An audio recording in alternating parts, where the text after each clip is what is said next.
नमस्कार. BMS second year रोगनिदान एवं विकृती विज्ञान याच्या पेपर 1मधील आज आपण अष्टविध परीक्षा या टॉपिकमधील मूत्रपरीक्षा या टॉपिकच्या नोट्स पाहणार आहे.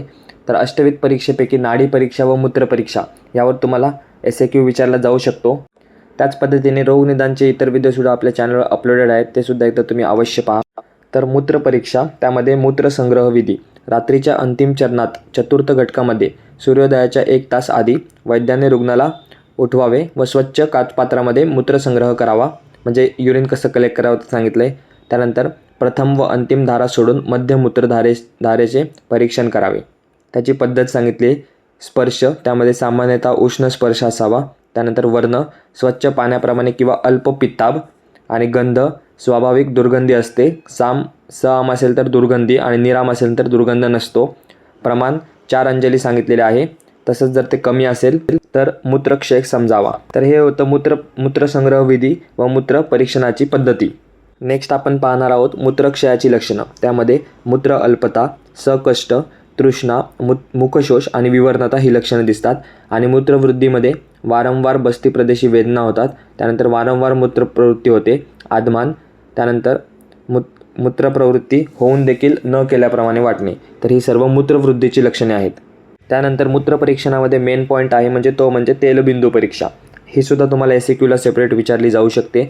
तर या परीक्षेच्या साहाय्याने मूत्रात कोणत्या विशिष्ट दोषाचे आधिक्य आहे हे समजते व त्याचे साध्यत्वसुद्धा देखील आपल्याला समजते. त्याची विधी पहा. पसरट काचेचे पात्र घ्यावे. त्यामध्ये चारही बाजूला 8 दिशा अंकित कराव्या. त्यानंतर पात्र समतल स्थानावर ठेवणे व वारा येणार नाही असे ठेवणे. त्यानंतर पात्रामध्ये काठोकाठ मूत्र भरावे. मूत्र स्थिर झाल्यावर 2 इंच उंचीवरून तृणखंडाच्या साहाय्याने 1 थेंब तेल टाकावे. कशा प्रकारे पसरते, बुडते, तरंगते यावरून मूत्राचे परीक्षण केलं जातं व त्यावरूनच निष्कर्ष काढला जातो. तर ही होती तैलबिंदू परीक्षा.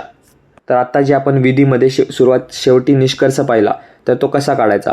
जर तैल हे पसरलं किंवा मूत्र हे जर पसरलं तर साध्य, त्यानंतर पसरत नसेल तर कष्टसाध्य आणि बुडलं तर असाध्य. तर हा त्याचा कन्क्लुजनचा चार्ट आहे.